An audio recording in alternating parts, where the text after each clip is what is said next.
Depuis la nuit des temps, l'être humain a toujours été fasciné par les pierres.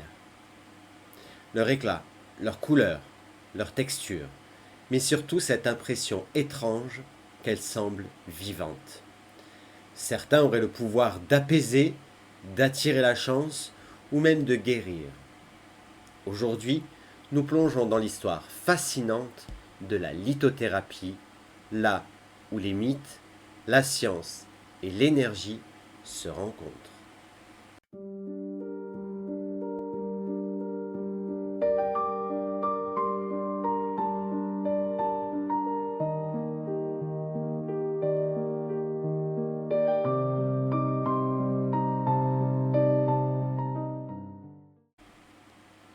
Les plus anciennes traces de l'usage des pierres remontent à plus de 25 000 ans. En Égypte antique, le lapis lazuli ornait les masques funéraires, symbole de sagesse et de passage vers l'au-delà. En Mésopotamie, les prêtres gravaient des formules magiques sur des agates et les portaient comme protection. En Chine ancienne, le jade était plus précieux que l'or. Il représentait la pureté, l'harmonie et servait même dans la médecine traditionnelle. Chaque pierre avait une âme, un rôle et une histoire. Chez les peuples amérindiens, les pierres étaient les os de la terre, porteuses de mémoire et d'énergie. Dans l'Ayurveda indien, certaines pierres correspondaient aux chakras. L'améthyste, l'équilibre mental. La cornaline, la vitalité et la créativité. La turquoise, protection spirituelle, etc. En Afrique, les guérisseurs utilisaient la malachite pour apaiser les douleurs et purifier le corps. Au fil des siècles, ces traditions se sont transmises, parfois transformées, mais jamais oubliées.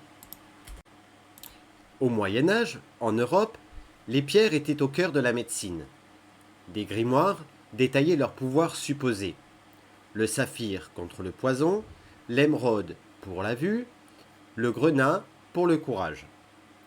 Les croisés rapportaient de l'Orient des pierres précieuses et semi-précieuses, souvent intégrées aux reliques sacrées.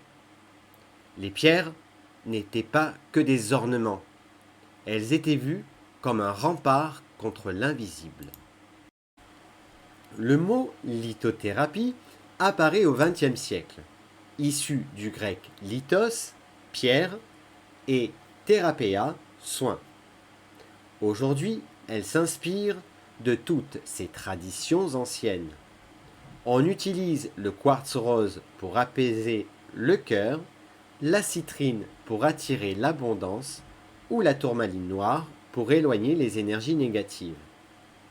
Si la science reste prudente sur leur effet physique, beaucoup témoignent d'un bien-être, d'une sérénité et d'un lien profond avec la nature.